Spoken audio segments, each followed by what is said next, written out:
नमस्कार दोस्तों, आप सभी का हमारे YouTube चैनल GKGS नाइलेट में एक बार फिर स्वागत है।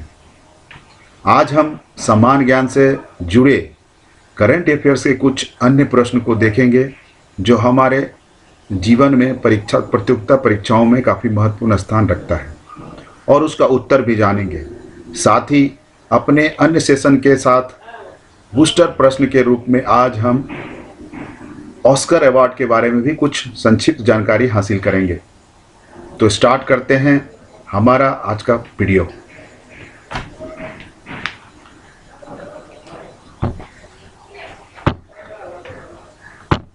दोस्तों, पहला प्रश्न यह है कि हाल ही में किस राज्य ने बस यात्रा के लिए चलो मोबाइल ऐप और स्मार्ट कार्ड लॉन्च किया है?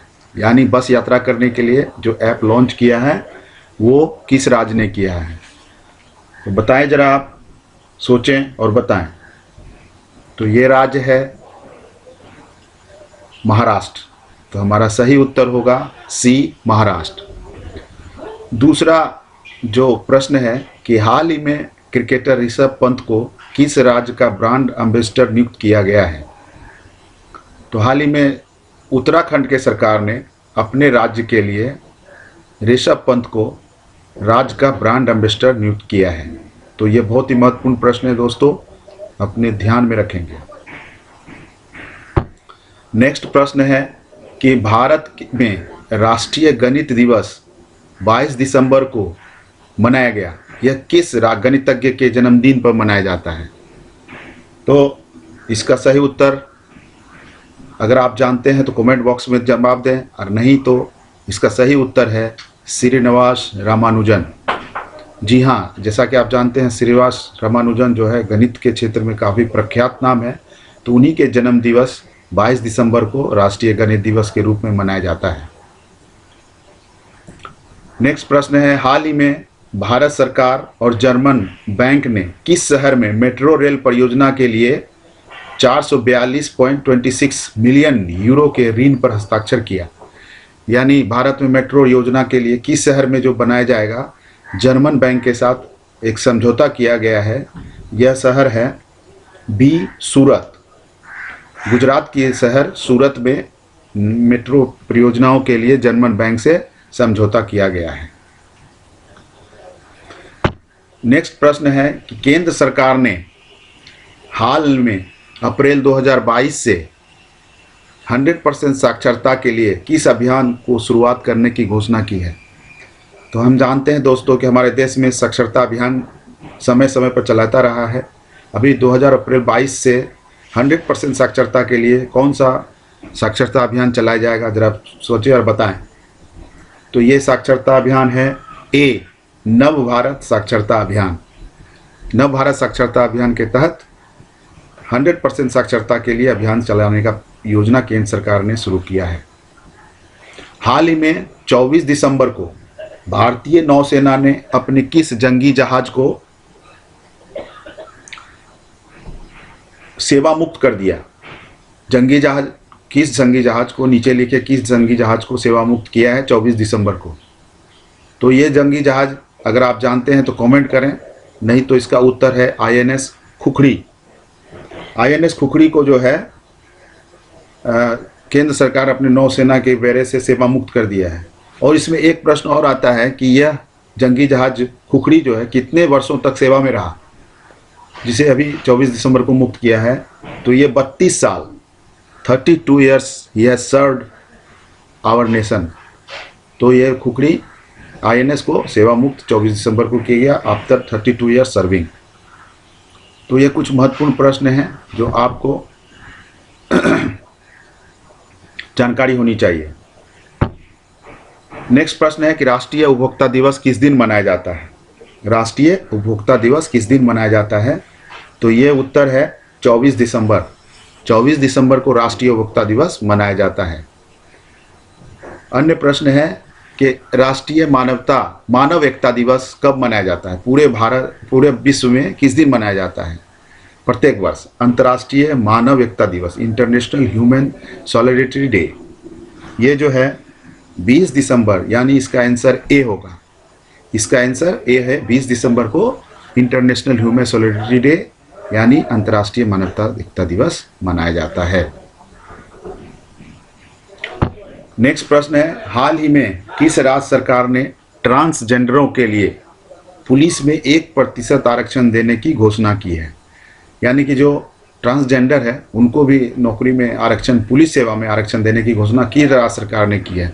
एक बहुत ही अच्छा कदम है और इसकी घोषणा कर्नाटक यानी कि आंसर सी, कर्नाटक के जो सरकार हैं उसने 1% आरक्षण देने की घोषणा की है। अन्य प्रश्न है कि हाल ही में किस राज्य विधानसभा ने धर्म की स्वतंत्रता के अधिकार का संरक्षण विधेयक 2021 पारित किया है? धर्म की स्वतंत्रता का एक संरक्षण विधेयक 2021 पारित किया गया है। यह किस सरकार ने किया है, किस राज्य के? तो इसका आंसर है सी, कर्नाटक। कर्नाटक के ही राज्य सरकार ने धार्मिक स्वतंत्रता के अधिकार का संरक्षण विधेयक पास किया है। और नेक्स्ट प्रश्न है कि प्रतिष्ठित गोल्डन पीकॉक पर्यावरण प्रबंधन पुरस्कार, golden peacock environment management award 2021 निम्न में से किस सार्वजनिक कंपनी को दिया गया है? हाल ही में यह पुरस्कार दिया गया है पर्यावरण के क्षेत्र में उत्कृष्ट योगदान के लिए। किस कंपनी को दिया है? सोचे बताएं। तो इसका सही उत्तर होगा ए, गेल यानी गैस अथॉरिटी ऑफ, माफ कीजिए, SAIL steel authority of India limited, यानी इसका आंसर होगा बी। बी इसका सही आंसर है। सेल को जो है अभी गोल्डन पीकॉक पर्यावरण प्रबंधन पुरस्कार 2021 से नवाजा गया है। नेक्स्ट प्रश्न है, ओडिशा के मुख्यमंत्री नवीन पटनायक ने कटक में किस नदी पर 3.4 किलोमीटर लंबे राज्य के सबसे लंबे पुल टी सेतु का हाल में उद्घाटन किया गया? तो यह प्रश्न काफ़ी महत्वपूर्ण है दोस्तों। इसमें 3-4 प्रश्न होंगे कि टी सेतु बांध किस राज्य में है, या इसकी लंबाई कितनी है, और इसका उद्घाटन कौन किया। तो ये सारे प्रश्न हैं और ये किस नदी पर है। ये 3-4 जो है ज्वलंत प्रश्न है, वो आप ध्यान में रखेंगे। तो उड़ीसा के मुख्यमंत्री ने ये महानदी के ऊपर बना हुआ 3.4 किलोमीटर लंबे पुल टी सेतु है। यह उड़ीसा राज्य में है, महानदी, यानी इसका आंसर होगा सी। नेक्स्ट प्रश्न है, हाल ही में हुए सैफ अंडर-19 वुमेन्स चैंपियनशिप किस देश ने भारत को फाइनल में पराजित किया? सैफ वुमेन्स जो हुआ था अंडर-19, उस किस देश ने भारत को पराजित किया? तो इसका सही आंसर है आंसर ए, बांग्लादेश। बांग्लादेश ने सैफ अंडर-19 वुमेन चैंपियनशिप में भारत को पराजित किया। नेक्स्ट प्रश्न है, हाल ही में भारतीय राष्ट्रीय किसान दिवस किस दिन मनाया जाता है? भारतीय राष्ट्रीय किसान दिवस यानी नेशनल फार्मर्स डे किस दिन मनाया जाता है, जो हाल ही मनाया गया? तो इसका सही उत्तर होगा आंसर डी, 23 दिसंबर। 23 दिसंबर को राष्ट्रीय फार्मर्स डे मनाया जाता है। अब हम जैसे कहे थे कि आपको कि इस प्रश्नों के अंत में एक नए सब्जेक्ट पर हम संक्षिप्त में जानकारी आपको हासिल कराएंगे। तो आज हम ऑस्कर के बारे में जानेंगे। ऑस्कर के बारे में हम जानते हैं कि ये बहुत ही प्रतिष्ठित पुरस्कार है और काफ़ी पुराना पुरस्कार है। 6 कैटेगरियों में दिया जाता है, लेकिन उसमें सबसे ज़्यादा महत्वपूर्ण एकेडमी अवार्ड है, जो ऑस्कर जो फिल्म के क्षेत्र में दिया जाता है। तो ये हम देखें इसको कि अमेरिका के academy of motion pictures arts and science द्वारा प्रदत्त एकेडमी पुरस्कार, जिसे ऑस्कर पुरस्कार भी कहा जाता है, फिल्म व्यवसाय से जुड़े सर्वश्रेष्ठ निर्देशकों, कलाकारों, लेखकों और तकनीशियनों को दिया जाने वाला प्रतिष्ठित सालाना पुरस्कार है। इसका पहला समारोह 16 मई 1929 को आयोजित किया गया था, यानी 16 मई 1929 को इसका पहला आयोजन हुआ था। इसका आयोजन जो है रेडियो पे प्रसारित 1930 में ही कर दिया गया था, अगले साल ही, लेकिन टीवी पे इसका प्रसारण 1953 में हो पाया। यानी यह बहुत ही महत्वपूर्ण प्रश्न है कि टीवी पर ऑस्कर का पुरस्कार प्रसारण कब हुआ था? तो 1953 को।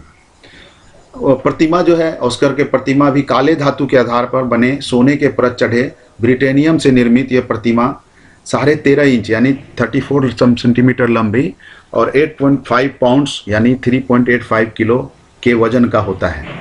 तो ये भी कभी कभी प्रश्न पूछे जाते हैं। नेक्स्ट है कि वॉल्ट डिज्नी के नाम से सबसे ज़्यादा अवार्ड हासिल करने का रिकॉर्ड है। वॉल्ट डिज्नी जिसने 26 फिल्म फेयर अवार्ड जीते थे, ये फिल्म वॉल्ट डिज्नी है। 1939 में रिलीज हुई गन विद द विंड उस दौर की सबसे लंबी अवधि की फिल्म थी। 234 मिनट वाले इस फिल्म को बेस्ट पिक्चर का अवार्ड मिला था 1939 में। इटली एकमात्र ऐसा देश है जिसने विदेशी भाषा वाली फिल्मों में सबसे ज़्यादा 10 बार अवार्ड जीता है। इटली जो है विदेशी भाषा की फिल्मों में सबसे 10 बार अवार्ड जीता है। पहला सर्वश्रेष्ठ पुरस्कार एमिल जेनिंग्स को दिया गया, जिसे last command the way of flash में उनके प्रदर्शन के लिए दिया गया था। 1939 की फिल्म ब्यू गेस्ट एकमात्र ऐसी फिल्म है जिसमें अकादमी पुरस्कार विजेता 4 कलाकार शामिल थे। इनके बाद प्रमुख भूमिका के लिए सर्वश्रेष्ठ अभिनेता का पुरस्कार गैरी कपूर, रे मिलान, सुजन हेवर्ड और बेड्रिक कॉफर्ट को दिया गया। 27 मार्च 1957 में आयोजित 29वें यानी 29वें समारोह में सर्वश्रेष्ठ विदेशी फिल्म श्रेणी का पेश किया गया। उस समय विदेशी भाषा फिल्मों को विशेष उपलब्धि पुरस्कार से सम्मानित किया जाता था। अब भारत के संदर्भ में देख लें ऑस्कर के बारे में, तो भारत की तरफ से पहला नामित फिल्म मदर इंडिया थी जो 1957 में नामित की गई थी, और उसके बाद 1988 में सलाम बॉम्बे और लगान को 2001 में भारत की तरफ से नामित किया गया। नामित तो बहुत सारे फिल्मों को किया गया, लेकिन 3 फिल्म जो है नामित हुए, बाकी सब रिजेक्ट हो गए थे। रिचर्ड एटनबरो की गांधी के लिए वेशभूषा डिजाइन के लिए भानु अथैया 1983 में अकादमी पुरस्कार जीतने वाले पहले भारतीय बने। भानु अथैया को वेशभूषा डिजाइन के लिए गांधी में 1983 में अकादमी पुरस्कार मिला था। उसके बाद 1992 में मानद अकादमी पुरस्कार पाने वाले पहले भारतीय बने सत्यजीत राय। सत्यजीत रे को पहले मानद अकादमी पुरस्कार मिला था भारत के संदर्भ में। भारत में अब तक सिर्फ 5 भारतीयों को ऑस्कर पुरस्कार अवार्ड मिला है, जिसमें से 2 तो ऊपर नाम बता ही दिया आपको, भानु मुथैया, सत्यजीत राय, और अन्य 3 जो है सिंगर और म्यूजिक कंपोजर AR रहमान, गीतकार गुलजार और म्यूजिक मिक्सिंग करने वाले रेसुलू पकड़ू को इस फिल्म की एक ही फिल्म के लिए अलग अलग कैटेगरी में अवार्ड मिला। और वो फिल्म आपको पता है, वो फिल्म था स्लम डॉग मिलेनियर।